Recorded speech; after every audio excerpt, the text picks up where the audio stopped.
រណាសូមនមស្ការចំពោះព្រះអរហន្តមុនីសម្មាសម្ពុទ្ធដ៏មានព្រះភិក្ខព្រមទាំងព្រះសទ្ធម្មនិងព្រះអរិយសង្ឃដោយសេចក្តីគោរពដោយសេចក្តីជ្រះថ្លាដល់យ៉ាងខ្ពង់ខ្ពស់សពកាលទាំងពួងនិងសូមនមស្ការគោរពកោតក្រែងចំពោះព្រះគ្រូ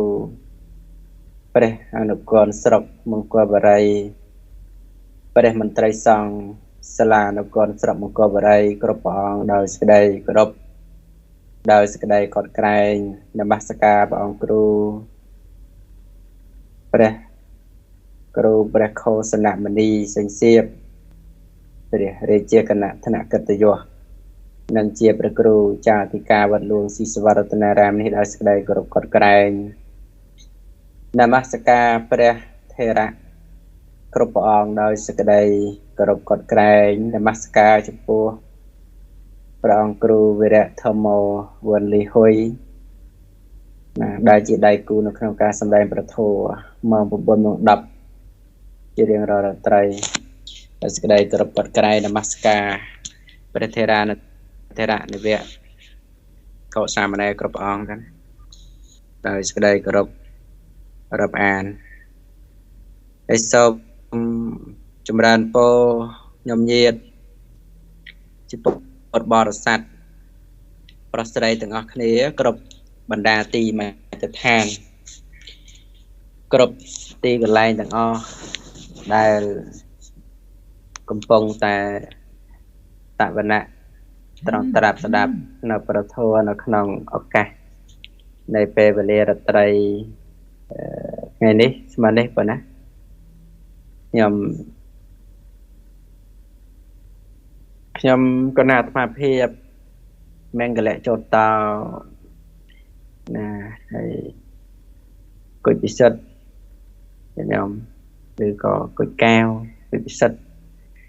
មួយណាក៏បានដែរអញ្ចឹងគឺដោយខ្ញុំគណៈអាត្មាពេលវេលាម៉ោង 9 ម៉ោង 10 យប់គឺជាពេលវេលាដែលត្រូវអរតនីប្រធមមកសម្ដែងប្រគេនចែកជូនទៅតាមសតិបញ្ញាស្មារតីចំណេះចេះដឹងតិចតួចស្ដួយស្ដើងយ៉ាងណាគឺសម្ដែងម៉ោង 9 ម៉ោង 10 ចេញពីវត្តលួងហើយថ្ងៃនេះអត់បានទៅពវិជុផ្ទាល់ទេញ៉ាំឲ្យខលពីវត្តទៅញ៉ាំណាហើយក៏បានឱកាសទៅណាគឺសម្ដែងប្រធោដែលជាពុទ្ធដីការបស់ព្រះសម្មាសម្ពុទ្ធបរមគ្រូជាម្ចាស់នៃយើងគឺព្រះអង្គសម្ដែងមកហើយហើយទូនាទីកតបកិច្ចអ្នកបួសនៅក្នុងពុទ្ធសាសនមណ្ឌលនេះត្រូវសិក្សារៀនសូត្រនៅធម៌វិន័យព្រះបាលីទាំងណាហើយសិក្សារៀនសូត្រនៅធម៌វិន័យព្រះបាលីហើយណាគឺយកនៅប្រធัวហ្នឹងមកសម្ដែងបន្តនិទានបន្តណាប្រកេនចែកជូនអាត្មាមិនមែនជាអ្នកបង្កាត់ធម៌ផលិតធម៌ទេតតងនឹងពុទ្ធដីកាព្រះអង្គសម្ដែងមកទាំងតេតិនជាមួយនឹងសិល5សិល8អីហ្នឹងហើយជាពិសេសគឺទោសឬក៏ទោសណារបស់សរាហើយនឹងទោសណាអបាយមុខអីហ្នឹងគឺពុទ្ធសម្ដែងទៅពេលតែយើងប្រព្រឹត្តมันអាចយើងតែងតែសែបនៅអំពើអបាយមុខមែនយើងមិនអាចវាចាក់បានមែនលោកសម្ដែងទៅអត់មានទៅចាត់ទុកថាអូលោកនិយាយប៉ះពុលខ្លួនឯងសម្ដែងធัวមិនលើកពីធัวមិនបានចាំបាច់លើកឡើងប៉ះពាប៉ះពាល់អ្នកដទៃអញ្ចឹងបានអំពើល្អណា កម្មជាកុសលដែលប្រពុតសម្ដែងឲ្យយើងទាំងអស់គ្នានាំគ្នាប្រព្រឹត្តបដិបត្តិហ្នឹងគឺ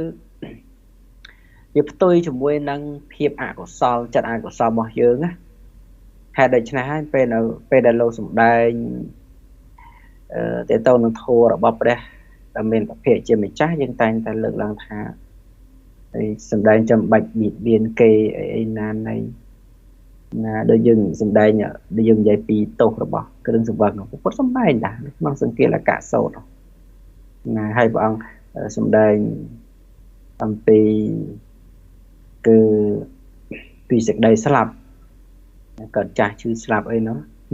ជាសេចក្តីទុក្ខពិតប្រាកដអញ្ចឹងព្រះអង្គសម្ដែងដែរអញ្ចឹងមិនរឿងអី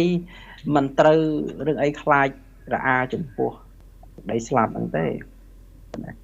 អញ្ចឹងបានជាឃើញ comment មួយអាត្មាចុះចិត្តធ្វើការវិនិច្ឆ័យឃើញ comment ឃើញតារាល្បីម្នាក់គាត់បង្ហោះគាត់ថាលោកធាតុទាំងអស់ហ្នឹងគឺកើតឡើងហើយតែវិនិច្ឆ័យទៅវិញហើយសត្វទាំងឡាយប្រព្រឹត្តទៅតាមកម្មគឺណាហើយប្រព្រឹត្តទៅតាមកម្មឃើញការឆ្វេងយល់យុវជនខ្មែរយុវវ័យខ្មែរពីតេតងនឹងសាសនាខ្លួនឯងនៅមានកម្រិតខ្លាំងហើយគាត់ថាអូមិនគួរសំបើនឹងប្រើពាក្យហ្នឹងឯងណាមិនគួរសំបើជាមួយនឹងប្រើពាក្យថាសេចក្តីស្លាប់ហ្នឹងទេគាត់ចាស់ឈឺស្លាប់ហ្នឹងទេឬក៏ថាសត្វទាំងឡាយមានកម្មជារបស់ចុះបើមានកម្មមែនយល់យើងរងថ្ងៃសត្វតនិមានកម្មទាំងអស់គ្នាណាទាំងអស់ព្រះអង្គទាំងអស់គ្នាកម្មលិខិតណាមិនមែនព្រមលិខិតទេកម្មលិខិតហ្នឹងគឺកម្មជាអ្នកតាក់តែងបែងចែកសត្វលោកហ្នឹងឲ្យថោកទាបឲ្យថ្លៃថ្នូរពុទ្ធសម្ដែងអញ្ចឹងណាយើងមិនសួរថានៅពេលដែលយើងនិយាយពីតេតងនឹងធម៌ព្រះអង្គប៉ះពីចំចំណុចអវិជ្ជមានរបស់យើងត្រូវសិក្សាឆ្វេងចូលសួរគេឲ្យច្បាស់មិនចេះសួរគេកុំថាគេនិយាយប៉ះពិលប៉ះពៀខ្លួនឯងអត់ទេអ្នកយើងពុទ្ធបរិស័ទពុទ្ធនិយាយពីធម្មជាតិពីជីវិតនៃការរស់នៅបច្ចុប្បន្នណាដូច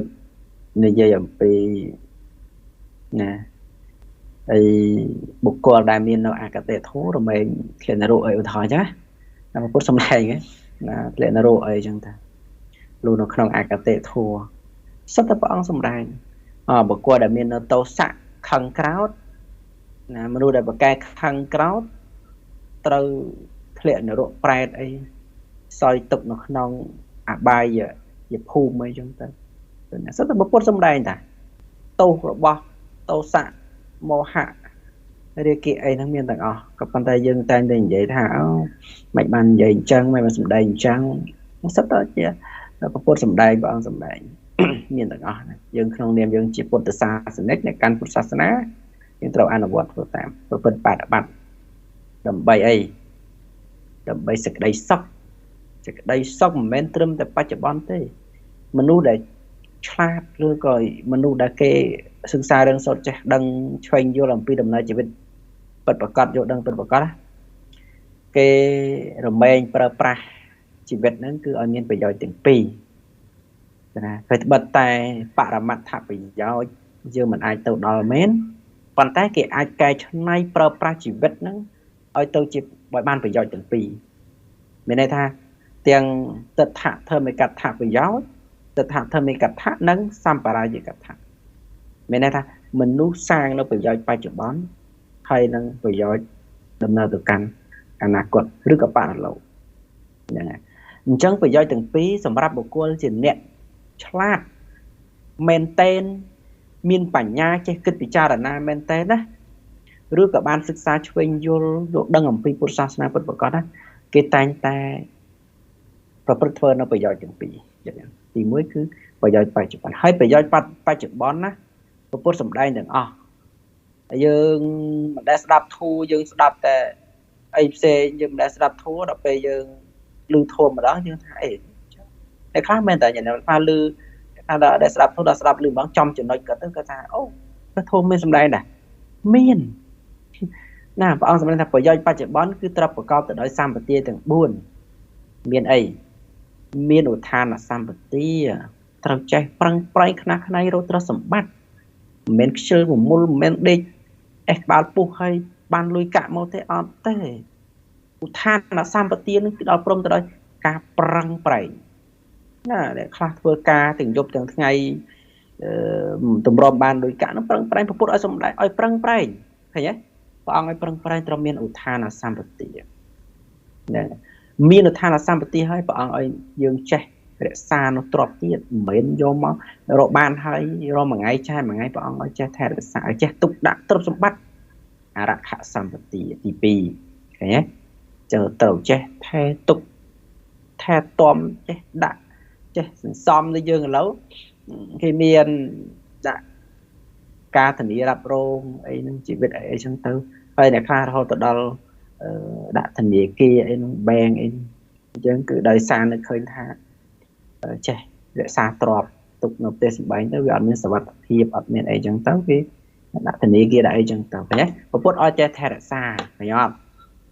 បានទ្រព្យហើយចេះត្រូវថែរក្សាមិនឲ្យចេះជួសជុលចេះថែរក្សាអារបស់ដែលអាចជួសជុលប្រើបានគឺជួសជុលប្រើទៅយើងកុំខ្ជិះខ្ជាយក៏អីចឹងទៅត្រូវចេះណាហើយមានរកទ្រព្យបានហើយចេះថែរក្សាទ្រព្យហើយត្រូវមានអីត្រូវមាននៅកល្យាណមិត្តតាកល្យាណមិត្តតានោះត្រូវសេពគប់មិត្តយើងអត់សូវចូលចិត្តទេពេលខ្លះយើងសេពគប់ជាមួយនឹងប្រសង់អ្នកបួសក៏យើងគិតថាអូចូលចិត្តមកតែដល់ពេលយើងទៅសេពគប់ចូលចិត្តរាប់អានជាមួយនឹងបុគ្គលដែលប្រគល់ធ្វើនៅអំពើអបាយយើងមុខតែសារលបាយមនុស្សពីមនុស្សអីចឹងយើងចូលចិត្តរាប់អានណាគេថាចូលអត់ចូលចិត្តរាប់អានលោកហើយឬក៏អត់ចូលចិត្តរាប់អានណាបណ្ឌិតទេអ្នកចេះដឹងហើយមិត្តល្អហើយឲ្យតែមិត្តណាគេណាផ្ដល់នៅភាពសប្បាយឲ្យខ្លួនឯងចាប់ផ្ដើមសេពក៏អត់គិតថាខុសឬក៏ត្រូវទេឲ្យតែសប្បាយទាំងសប្បាយបែបខុសក៏ដោយគឺទៅហើយអញ្ចឹងពុទ្ធឲ្យមាននៅកល្យាណមិត្តតាត្រូវចេះសេពគប់មិត្តសេពគប់មិត្តភក្តិម្នាក់ខ្លើទាំងបព្វជិតទាំងក្រហោះ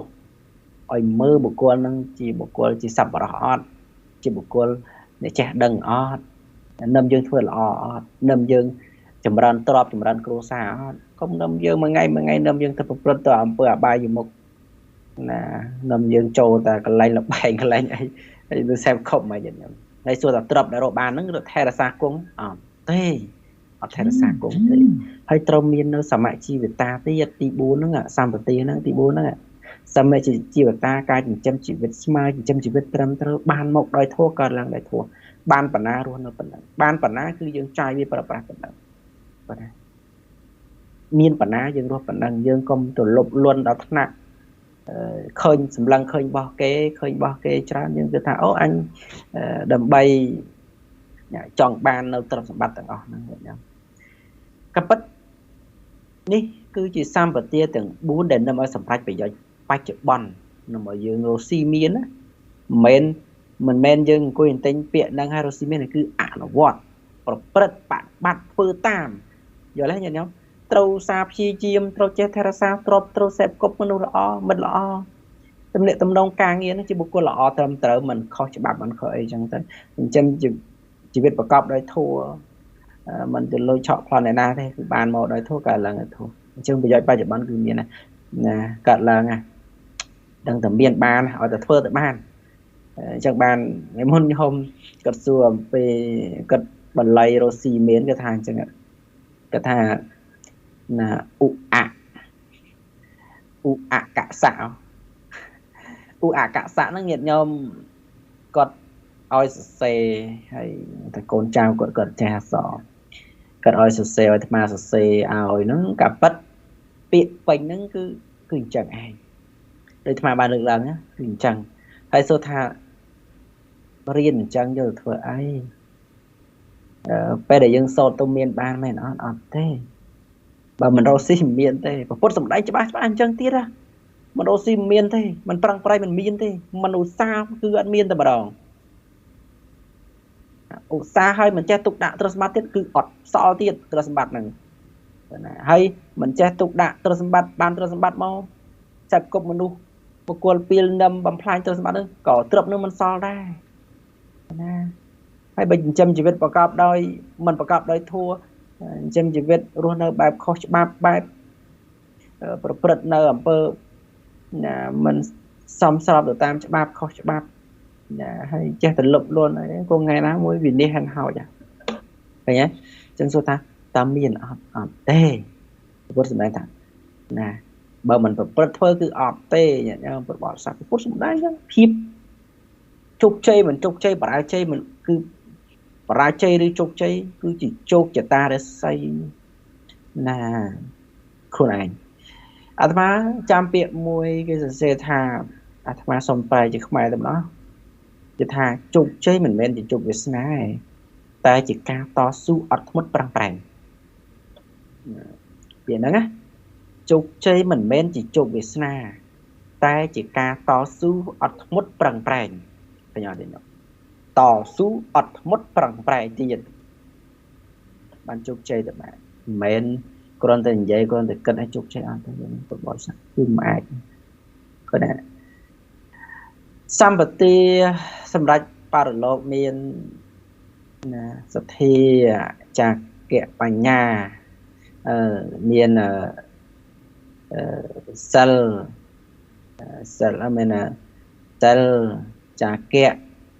បញ្ញាហ្នឹងមែនសិលសទ្ធាចាគៈបញ្ញាសទ្ធាសិលសទ្ធាសិលចាគៈបញ្ញាហ្នឹងគឺជាសម្បទាទាំង4ដែលសម្រាប់ប្រយោជន៍អនាគតប្រយោជន៍បរិលោកនឹងខ្ញុំកណាត់មកភាពលើកឡើងអញ្ចឹងដើម្បីឲ្យខ្ញុំបានយល់ថាពុទ្ធសាសនានៅពេលដែលយើងបានសិក្សារៀនសូត្រយើងបានណាសិក្សាឲ្យបានស៊ីជម្រៅបានដឹងថាពុទ្ធសាសនាមានអត្ថប្រយោជន៍មានប្រយោជន៍ច្រើនហើយសម្រាប់មនុស្សលោកគ្រប់គ្នាគ្រាន់តែយើងពេលខ្លះយើងអត់ដឹងពុទ្ធសាសនា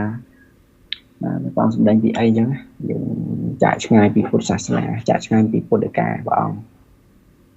ក៏ណាអញ្ចឹងខ្ញុំបរាអាភិបលើកឡើងណានៅក្នុងរាត្រីនេះសូមញាតិញោមពុទ្ធបរិស័ទប្រុសស្រីទាំងអស់គ្នាបងខ្ញុំកណាអាត្មាថ្ងៃនេះខលចេញពីវត្តទៅចឹងខ្ញុំបានសម្ដែងរឿងខែដែរញាតិញោមគុំណងឲ្យតែសម្ដែងពីវត្តទៅសម្ដែងរឿងប្រែត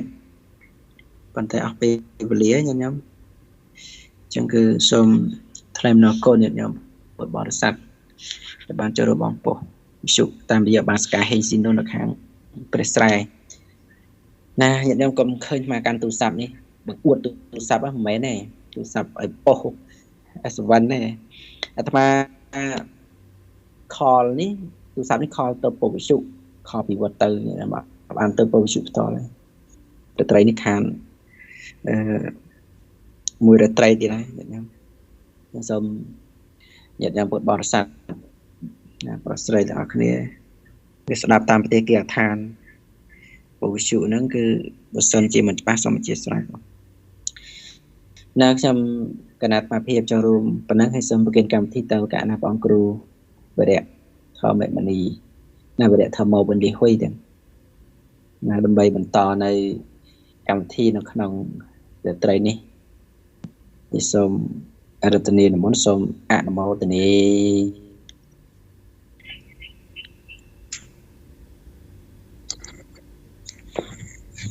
នមត្ថរតនតយសៈវណ្ណទេមិ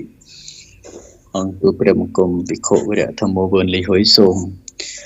ក្រាបនមស្ការថ្វាយបង្គំទិដល់គុណព្រះរតនត្រ័យជាទីពឹងជាទីរលឹកស្មារតីជីវិតសពការសូមក្រាបនមស្ការថ្វាយបង្គំចំពោះព្រះមន្ត្រីសង្ឃគ្រប់ឋានានុក្រមទូទាំងខេត្តបន្ទាយមានជ័យដោយសេចក្តីគោរពកោតក្រែងពីខ្ញុំបករុណាសូម ក្រាបនមស្ការថ្វាយបង្គំចំពោះព្រះមនីរកតរង្សីសិរិមង្គលសិង្ហសងដែលជាព្រះអនុគុណស្រុកមង្គលបុរីនិងព្រះមន្ត្រីសង្ឃគ្រប់ស្រុកមង្គលបុរីគ្រប់ព្រះអង្គដោយសេចក្តីគោរពជាថ្លាកោតក្រែងពីខ្ញុំព្រះករុណាសូម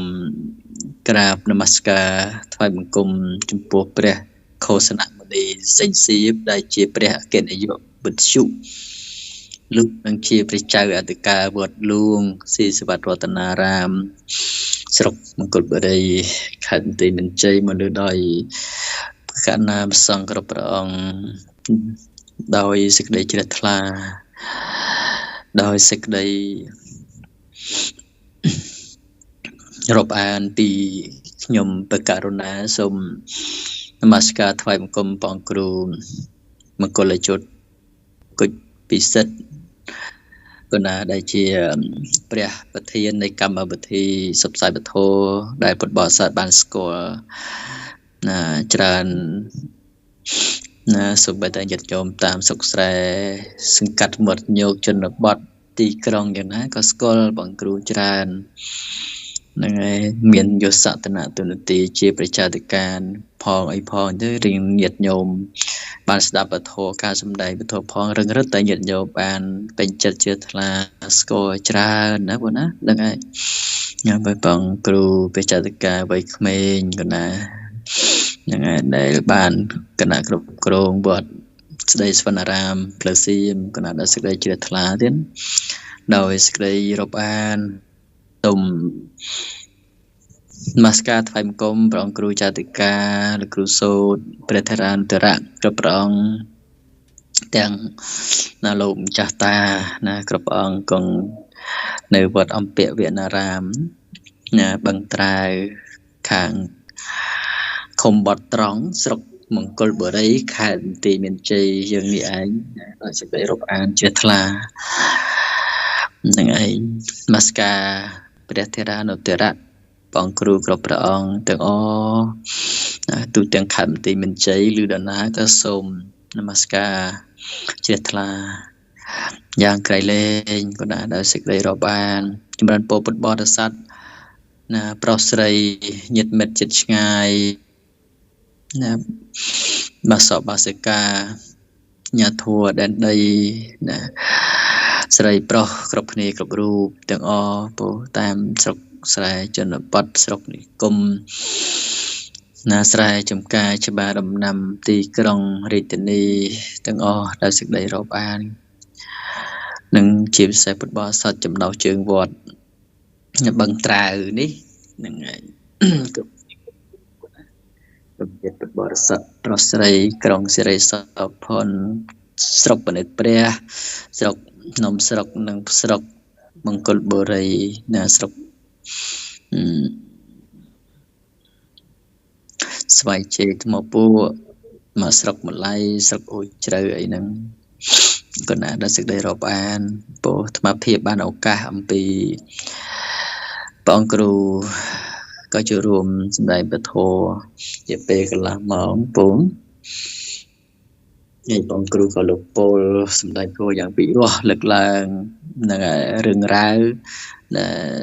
ពុគលាទិដ្ឋានព្រះប្រធានព្រះបដូចឧបមាឧបមីឲ្យញាតិញោមប្រុសស្រីបានស្ដាប់ពិចារណាក្នុងជីវិតការរស់នៅដើម្បីបានសេចក្តីសុខហើយកសាងពីមានជីវិតការរស់នៅមានសុខភាពល្អមានជីវិតមានទ្រព្យមានធនសម្បត្តិហើយក៏សាងធ្វើអំពើល្អសេចក្តីល្អជាទុនជាទ្រព្យសម្ពាយជាស្ពានសម្រាប់ជាទីពឹងពំនាក់អាស្រ័យទៅកាន់ខណ្ឌខាងមុខឬក៏ខណ្ឌជាអនាគតនឹងខណ្ឌជាអនាគតយើងអស់បនស្លាប់អំពីជាតិនេះទៅយើងទៅកើតហ្នឹងហើយនៅកំណើតភពខាងមុខហ្នឹងគេហៅថាយើងខណ្ឌជាអនាគតណាយើងនៅមានខណ្ឌតទៅទៀតមានរូបមានខណ្ឌហ្នឹងតទៅទៀតហ្នឹងឯងខណ្ឌជាអតីតខណ្ឌបច្ចុប្បន្ននិងខណ្ឌជាអនាគត តែតាយើងមានហើយណាហ្នឹងឯងពូប៉ុន្តែបច្ចុប្បន្នក៏យើងមានតែអនាគតយើងមិនទាន់បានទៅដល់ទេក៏យើងមិនទាន់ថាការមិនទាន់ដល់ទេណាបងតែយើងស្លាប់ពីជាតិនេះទៅយើងបានទៅកាន់ខណ្ឌជាអនាគតកំណើតថ្មីនោះឯងហ្នឹងឯងទេវតាអីចឹងទៅណាពូក៏ណាហ្នឹងឯងចឹងក៏ពុទ្ធបរិស័ទញោមញាតិទាំងអស់គ្នាពូបានស្ដាប់យកចិត្តទុកដាក់គោរពគិរវៈចំពោះគុណព្រះរតនត្រ័យហើយក៏បានអប់រំទូមានចិត្តដើម្បីជួយខ្លួនឯងពុទ្ធណាជារឿងភពជាកំណើតរឿងសាងបុណ្យបារមីស្ដីល្អនេះគឺត្រូវជារឿងសម្រាប់យើងខ្លួនឯងណារៀងខ្លួនរៀងព្រះអង្គនេះគឺថាត្រូវសាងសន្សំនៅបុណ្យបារមីស្ដីល្អដោយខ្លួនឯងមានកំណើតជាអ្នកកំពុងខ្ពស់ដោយយុទ្ធសាស្ត្រសុខយ៉ាងណាក្តីនឹងឯងបាទទៅកាន់ទីទេពពម្រាបស្មើនឹងឯងទៅជាមនុស្សអន់ថយដោយលៀបយោយ៉ាងណាហ្នឹងក៏វាទៅតាមកម្លាំងកម្មដែលយើងបានសាងបានធ្វើសន្សំ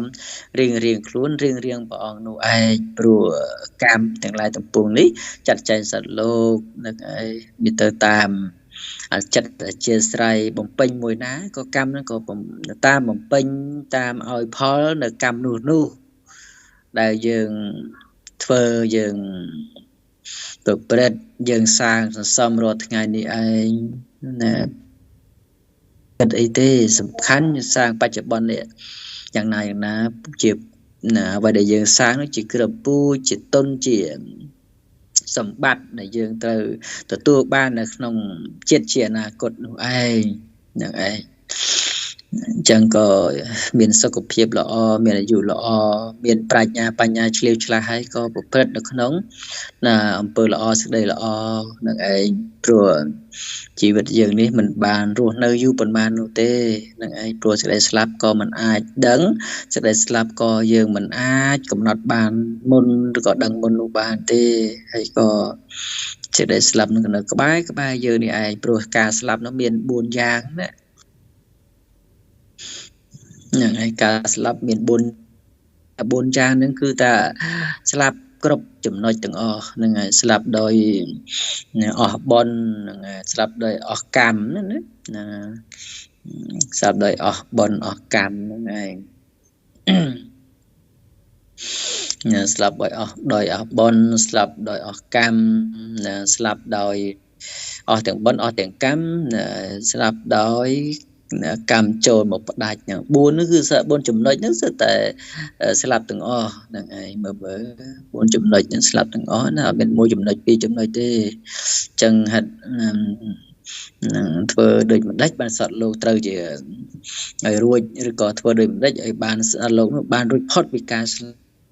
អត់បានទេអត់រួចទេអត់កិច្ចជៀសផុតនឹងបានទេអញ្ចឹងយើងចង់ប្អិនមកប្រសិទ្ធិបលីការអីឲ្យបានផុតពីការស្លាប់អត់ងាយទេណាបងអត់ងាយទេនឹងឯងប្រាប់យើងជាបុថុជននោះនឹងឯងតែព្រះបរមពោធិសត្វនឹងថាមិនអាចស្លាប់ងាយដោយហេតុការណ៍ណាមួយនោះបានទេនឹងមិនអាចទេណាដូចជារឿងសវណ្ណសាមអញ្ចឹងមើលត្រូវព្រួយអីមើលអ្នកធម្មតាមិនអាចរស់ឡើងវិញបានទេតែព្រះបរមពុទ្ធិសត្វនឹងដោយប្រការហេតុយ៉ាងណានឹងផ្ដាច់ប្តីជីវិតនឹងបានទេហ្នឹងគឺថាមានការរស់នៅអស់ទៅតាមដំណើរនៃធម្មជាតិនឹងឯងហ្នឹងឯងតែយើងជាបុថុជននឹងបុណ្យបារមីតិចខ្សោយមានកម្រិតទាបអីហ្នឹងថារឿងការស្លាប់នឹងអត់មានប្អិនប្រព្រំណាអីមកបន្តឲ្យរស់អីយ៉ាងណានោះទេហ្នឹងឯងបើស្រេច គ្រោះថ្នាក់ចរាចរណ៍ដាច់ដៃដាច់ជើងហើយបែរជាជាប់ដៃជាប់ជើងជាប់ក្បាលនោះវិញអីយ៉ាងណាគឺមិនងាយទេណាបើមិនងាយទេព្រោះយើងជាអ្នកដែលបនខ្សិតខ្សោយអន់ថយតិចតួចអីនឹងឯងបនបារមីរបស់ព្រះពោធិសត្វហ្នឹងគឺថាมันអាចហេតុការអ្វីអ្វីឲ្យព្រះអង្គសគត់នឹងបានទេដោយព្រះជនុអញ្ចឹងហៅទឹកក្នុងសមុទ្រ7យប់7ថ្ងៃហ្នឹងតម្រុំទេវតាដែលសាសមុទ្រនឹងឃើញណាវាទៅជាមើលញាតិញោមហើយយើងហៅតែ2 ម៉ោងត្រូវយ៉ាងយូរ2 ម៉ោងត្រូវស្លាប់អត់ហើយហ្នឹងហើយឬក៏ជ្រក់ទឹកបន្តិចក៏ងាប់អត់ហើយហ្នឹងហើយមើល7យប់7ថ្ងៃមើលញាតិញោមបើគិតជាហៅជាគីឡូនោះមិនជាបានប្រហែលគីឡូទេគូហើយហៅទឹកនោះមិនមែនយើងដើរដូចយើងដើរណាមើលទៅ1គីឡូចុកជើងណាចុះលើនៅទឹកមើលតែហ៊ានជាមួយនេះទៅលេចក្បាលទៅឆ្លក់ឬក៏ដាច់ដង្ហើមដូចយើងដើរណាយើងដើរលើគោកផងលើគោកលើដីផងហ្នឹងហើយយើងបែរជាត្អូញបែរជាយើងនឹងត្រូវជាអ្នកហ្នឹងថាលំបាកណាស់ណាហើយណាលំបាកយ៉ាងក្រៃលែងណាហ្នឹងហើយតែមើលនៅក្នុងសមុទ្រទឹកហ្នឹងហើយមិន7យប់7ថ្ងៃពិចារណាមើលយត់ញោមភាពដែលអស្ចារ្យត្រង់នឹងឯងអស្ចារ្យខ្លាំងណាស់ដែលមើលឲ្យឧបសគ្គដែលច្រើនណាត្រូវអន្តរាយដែលច្រើនណាត្រូវកើតមានទី1អាចលងទឹកហ្នឹងហើយទឹកចូលច្រមុះគឺត្រីកាយសត្វសមុទ្រនឹងត្រូវយាយីជីវិតត្រូវតបាក់លេបខំអីទាំងអស់ហ្នឹងហើយតែអត់អ្នកសត្វទាំងអស់ហ្នឹងអត់បានមកបៀតបៀនអីទេណាហ្នឹងហើយថែមនឹងហៅក្នុងទឹកយ៉ាងលំបាកយ៉ាប់បំផុតនឹងឯងមើលដែលមិនអាចមនុស្សណាទៅហៅបាន7យប់7ថ្ងៃនោះនឹងឯងយើងហៅតែ1 ម៉ោងហ្នឹងក៏ត្រូវអស់ដៃអស់ជើងអស់កម្លាំងទៅលិចណាខ្លួនប្រាណក្នុងទឹកទៅឆ្លក់ទៅក៏ស្លាប់ចឹងទៅឯងមើលត្រីកាចអីរឿងសត្វកាយកពើត្រីខុបអីអត់របៀបព្រះពោធិសត្វហ្នឹងឯងមើលហ្នឹងឯងនេះទៅក៏មកឆ្លក់ដែរហ្នឹងឯងមើលយើងសាមញ្ញធម្មតាហ្នឹងត្រូវស្លាប់យូរណាស់ហើយអត់បានណាទៅនេះទេណាដែលជារឿងមួយទៀតសវណ្ណសាមមើលរឿងសវណ្ណសាមណាត្រូវគ្រប់ព្រួញអីមើលដោយតេមយៈដោយកបលយៈណាហ្នឹងហើយកបលយៈហ្នឹងគឺជាព្រះមហាក្សត្រទេញាតិញោមហ្នឹងហើយឃើញជាងគំនូគូតាមព្រះវិហារណាតាមសាលាឆាន់អីហ្នឹងគឺរូបយៈហ្នឹងខុសហើយណាខុសហើយបង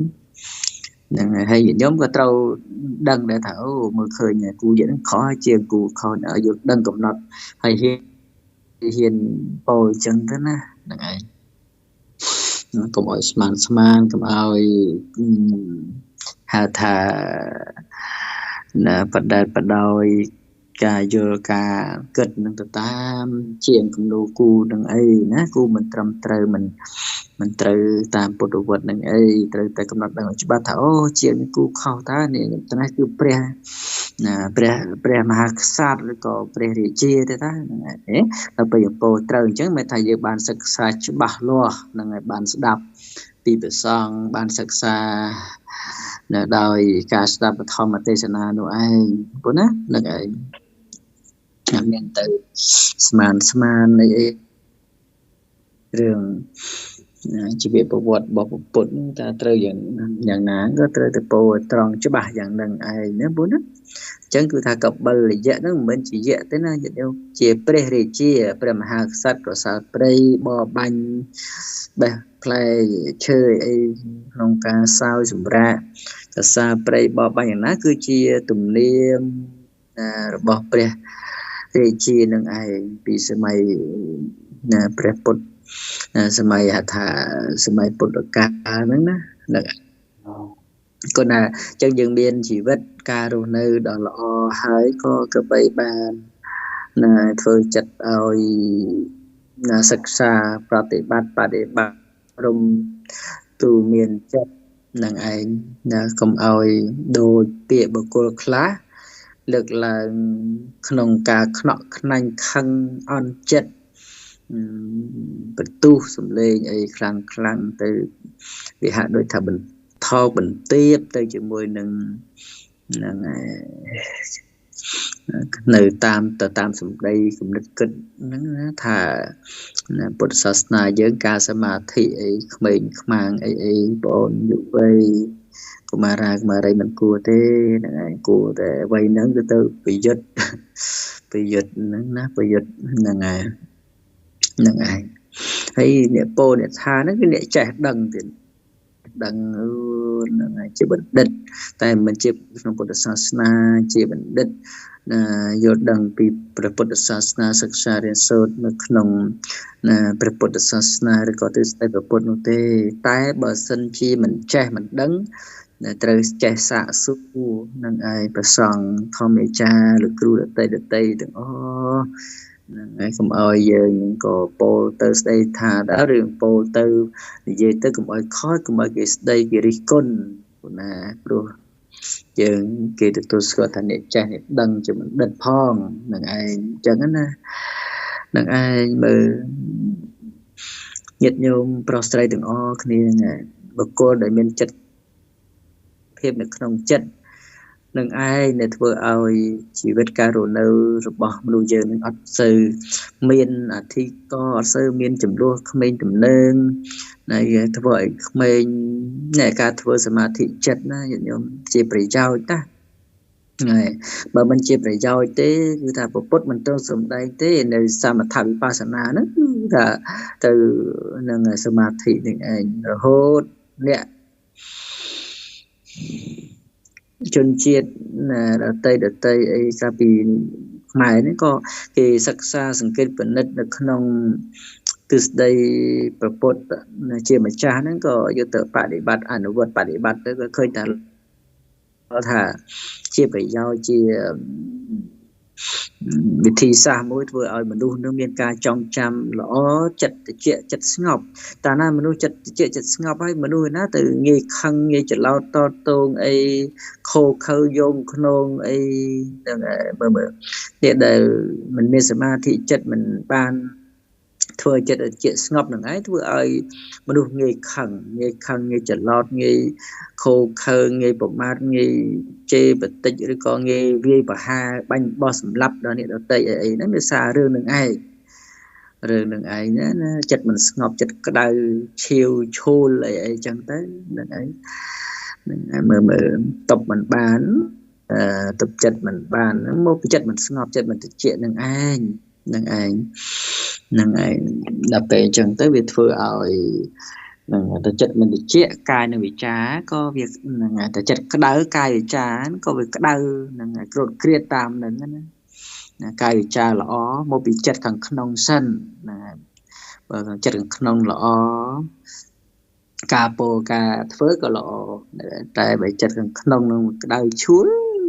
ការនិយាយអីហ្នឹងក៏វាអត់ពីរោះស្ដាប់ទេទៅគ្រៀតហ្នឹងការធ្វើអ្វីក៏ការខឹងក៏វាទៅជាខាតបងបោកចានបោកឆ្នាំងណាហ្នឹងឯង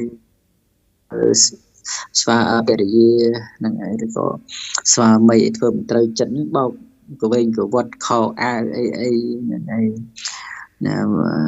គោះចានគោះឆ្នាំងអីប្រភេទប្រភពផាអញ្ចឹងទៅឬក៏ភេទយាស្លមិនត្រូវមកត្រូវអីនឹងក៏ត្រូវបោកចានបោកឆ្នាំងអីជាចោលអីនឹងមកពីចិត្តមិនស្ងប់មកពីចិត្តនឹងឯងមិនបានអប់រំមិនបានមានសមាធិចិត្តហើយអ្នកធ្វើសមាធិចិត្តហ្នឹងគឺថាជាបុគ្គលមានហៅថាខួរក្បាលហ្នឹងមានមកយើងសម័យថាខួរក្បាលហ្នឹងហើយនៅក្នុងហ្នឹងហៅថាចិត្តអារម្មណ៍ហ្នឹងណាបើក្នុងពធថាចិត្តស្ងប់ត្រជាក់ល្អការចងចាំហ្នឹងណាការចងចាំការទន្ទិញការស្វាត់ជារៀនសូត្រអីហ្នឹងក៏ចងចាំល្អណាចងចាំហ្នឹងមិនងាយភ្លេចភ្លាំងងាយ phèn mà người plek mà người mình nghĩ thế na mình nghĩ plek phèn thế này trong chăm lõi vừa ao chất ngọc lõ để vừa để miền chất ngọc lõ vừa với có ban chụp chơi hay vừa với có thà bánh đai bánh chơi một cọt bị chi này rừng bật mây na nhiều này anh trong anh phải bút tỏ trong dan pi caធ្វើសមាធិមានប្រយោជន៍ការដែលប្រពុតអង្គសម្ដែងប្រការណាក៏ដោយនឹងឯងបើមានមិនមានប្រយោជន៍ទេនឹងប្រពុតមិនសម្ដែងទេណាមិនប្រាប់ដល់សត្វលោកទាំងអស់នោះទេហើយក៏ពុទ្ធមានវិញនិយាយកលតិចអីសត្វលោកនឹងត្រូវតែព្រះអង្គធ្វើចេះចោលឲ្យសត្វលោកស្ដាប់តាមធ្វើតាមអីយ៉ាងណាពុទ្ធមិនមានបតីដូចឆ្នោឡើយគណាមិនដូចឆ្នោឡើយអញ្ចឹងបានយ៉ាងម៉េចញោមបានជាថាបុគ្គលដែលយល់ថាធ្វើសមាធិនឹងអត្ថប្រយោជន៍អីនឹងមិនមែនអញ្ចឹងទេណាហើយព្រះគំរែសម្ដែងថាអូអ្នកកើតវិបត្តិជាមនុស្សចាស់មនុស្សជរាមនុស្សចាត់ប្រត់មនុស្សគ្មានញាតិអីហ្នឹងមនុស្សមានវិបត្តិស្នេហាមានទុក្ខមានសោកអីបានទៅធ្វើសមាធិនេះព្រះមិនបានសម្ដែងអញ្ចឹងទេមិនបានតម្រូវនៅបុគ្គលទាំងនោះឡើយហ្នឹងឯងសូមឲ្យអ្នកក៏ពោលមិនស្ដីពោលនឹងថាហ្នឹងនិយាយហ្នឹងទាំងខ្លួនឯងកាន់ពុទ្ធសាសនានៅក្នុងប្រទេសកម្ពុជានេះត្រូវសិក្សាត្រូវស្វែងយល់រៀនសួររៀនអីចឹងទៅកុំឲ្យខ្មាស់គេកុំឲ្យថាសួរគេទៅវាខ្មាស់គូគេទៅសួរគេទៅខ្លួនឯងនឹងបើជាអន់ថយអៀនខ្មាស់អន់ថយអន់ជាងគេអីហ្នឹងកុំគិតអញ្ចឹងមើលគេស្ដីគេថាវារិះគន់ហ្នឹងតើយើងបដូរហ្នឹងបដូររឿងពីរហ្នឹងតើយើងយកមួយណាមួយយើងដាក់កាយដាក់ចិត្តសួរទៅបណ្ឌិតចេះដឹងនៅច្រើនគេមិនបានទៅមើលងាយទៅយើងថាយើងនឹងគឺអន់ហើយយើងនឹងវាចំណេះចេះដឹងតិចតួចអីគេមិនទៅតេស្តទេអីទេបានសួរយល់ដឹងពុទ្ធសាសនាដែលគេចេះដឹងទៅគេបានបនផងមិនតែគេប្រាប់ហ្នឹងបានបនហ្នឹងណាប្រាប់ពីធម៌ពីអាពីហេតុពីផលអីទាំងអស់បានបនផងទី2បានចែករំលែកចំណេះចេះដឹងក្នុងពុទ្ធសាសនាផងឃើញទេនឹងឯងមិនរឿងអត់ប្រយោជន៍រឿងដែលអត់បានកុសលទេណាញាតិញោមនឹងឯងខ្មាស់ស្ដីធនគឺបានជាកុសលផងបានពុទ្ធបរិស័ទបានស្ដាប់ហើយក៏ណាបានសាងធ្វើស្អីល្អផងតែញាតិញោមនឹងឯងហើយអាត្មាក៏សប្បាយចិត្តក្នុងការពោលមិនមានណាទៅបខំអាត្មាទៅចាប់គម្រាមកំហែងឲ្យសម្ដែងធម៌មែនអញ្ចឹងណានឹងឯងមានតែការត្រេកអរសប្បាយចិត្តក៏ណាណាក៏ណា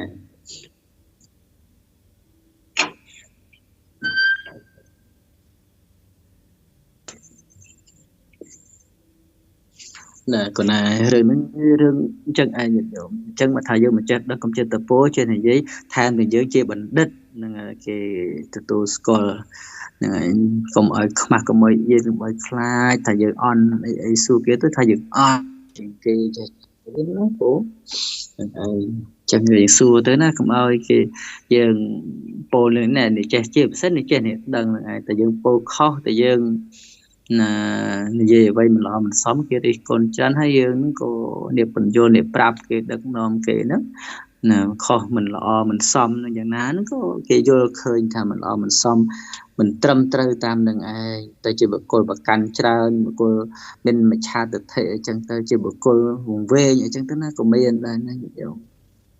នឹងឯងចាំថាទាំងលោកគ្រូអាចារ្យក្តីប្រសង់ក្តីយ៉ាងណានោះក៏យើងក៏បីបើមិនច្បាស់យើងកំពោថាយ៉ាងនេះយ៉ាងនោះនឹងឯងហើយក៏បើមិនយើងមិនបាននៅក្នុងនៅច្បាស់យ៉ាងណាក៏យើងកំពោលថាអីព្រោះមកមានបាបកម្មណាកុំឲ្យមានបាបហើយកុំឲ្យមានការបង្កាច់ពុទ្ធដីការបស់ព្រះនេះសំខាន់ណាស់នឹងឯងចឹងបានគ្រូអាចារ្យដឹកនាំអីយ៉ាងណាកុំចេះតែពោលទាំងគំនិតមិនត្រឹមត្រូវមិនយល់មិនត្រឹមត្រូវដល់ខ្លួនឯងចេះតែប្រាប់ដឹកនាំគេចឹងទៅនៅគេយល់ខុសយល់អីចឹងទៅនឹងឯងទៅជា ហ្នឹងហើយបាបសម្រាប់ខ្លួនឯងផងវានៅមកគេនឹងយល់ខុសហើយនៅមកគេនឹងធ្វើបាបណាខុសប្រតិខុសអីហ្នឹងហ្នឹងហើយឧទាហរណ៍ថាអូកូនចៅអើយណាពេលបុណ្យសពអីណាវាដេកក្រាបមិនដីទៅហ្នឹងហើយផ្សេងសពម្ដាយអីហ្នឹងហ្នឹងហើយដើម្បីធ្វើជាស្ពានហ្នឹងហើយធ្វើជាស្ពានចម្លងឲ្យគាត់បានស្លាប់ទៅហ្នឹងគាត់ជាឋានសួគ៌អីគាត់ជំនួសទេវតាអីហ្នឹងណាហ្នឹងឯងបើប្រាប់គេអញ្ចឹងខុសណាញាតិញោមខុសហើយក៏ហ្នឹងហើយវាខុសក្នុងទស្សនវិពុទ្ធសាសនាហ្នឹងហើយនេះអាត្មាសូមបញ្ជាក់ណាបងណាជំរាបនឹងមិនថាឲ្យវាជំរាបណាលោកគ្រូចាយនៅបនសពអីឬវិធីអញ្ចឹងព្រាមបាលសម្ដែងទេហ្នឹងឯងដែលនាំមនុស្សដែលស្លាប់ទៅចិត្តចិត្តវិញ្ញាណរបស់សត្វលោកដែលស្លាប់ទៅកើតមនុស្សទេវតាហ្នឹងគឺដោយសារបុណ្យដោយសារទានសិលភាវនាហ្នឹងឯងអត់បានសម្ដែងថាអីកូនត្រូវតែក្រាបត្រៀបទៅហ្នឹងហើយឬក៏ញាតិហ្នឹងឬក៏ពុកហ្នឹងទៅនឹងបានកើតទៅមនុស្សទេវតាឋានសួគ៌បើប្រាប់បញ្យល់ថាដូច្នេះគឺខុសតែម្ដងញាតិញោមខុសណាមិនឬត្រឹមត្រូវដែលពុទ្ធសម្ដែងអញ្ចឹងទេណាហ្នឹងហើយតែយើងមិនដឹងថាវាខុសតែចិត្តតែនាំធ្វើចិត្តតែបញ្យល់គេទៅចុះគ្នាមិនចេះដឹងអីញាតិញោមកូនចៅមិនអីទាំងអស់ហ្នឹងឃើញថាលោកអាចារ្យហ្នឹងចេះដឹងហ្នឹងហើយពុទ្ធសាសនាចេះចោះចឹងទៅចេះតែដឹកនាំធ្វើទៅប្រាប់គេចេះមើលធ្វើតាមចឹងទៅដេកទៅត្រៀបអង្គទៅធ្វើចឹងទៅវាទៅជាដឹកនាំគេខុសប្រាប់គេខុសយកគេខុសហ្នឹងឯងវាខុសប្រាសចាកពីព្រះពុទ្ធដីកាណាពុណាហ្នឹងឯងជំរាបជូននៅលើអញ្ចឹងណាពុណាហ្នឹងឯងមិនថាស្ដីឲ្យទេគឺជំរាបហ្នឹងឯងព្រោះរឿងនោះវាមិនត្រឹមត្រូវទាំងពុទ្ធសាសនាទេបងណាសូមហ្នឹងឯងអនុមោទនាអញ្ចឹងដល់ពេលវេលាដល់មកហើយក៏សូមខន្តីភ័យទោសឬកំហុសខុសឆ្គងដោយចេតនាណាអញ្ចឹងក្រោយសូមអរគុណជូនបុព្វបុរសដែលបានព្រះសន្តាប់និងសន្តាប់នៅវេលាយប់នេះបងណាសូមឲ្យបានជាបនកុសលរិផុតចាក់ទុកពោខ្ញុំកណ្ណាសូមក្រាបបង្គំលាសូមចម្រើនពរលាសូមអនុមោទនា